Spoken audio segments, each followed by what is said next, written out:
ఆవకాయ మన అందరిది, గోంగూర పచ్చడి మనదేలే.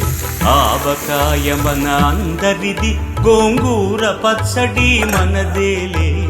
ఎందుకు పిజ్జాలెందుకు బర్గర్లెందుకు పాస్తాలింకెందుకులే. ఎందుకు పిజ్జాలెందుకు బర్గర్లెందుకు పాస్తాలింకెందుకులే. ఆవకాయ మన అందరిది, గోంగూర పచ్చడి మనదేలే.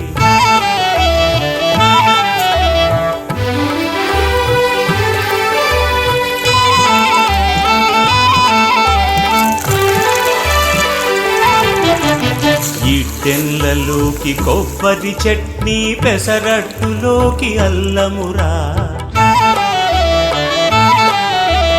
ఇడ్డెన్లలోకి కొబ్బరి చట్నీ, పెసరట్టులో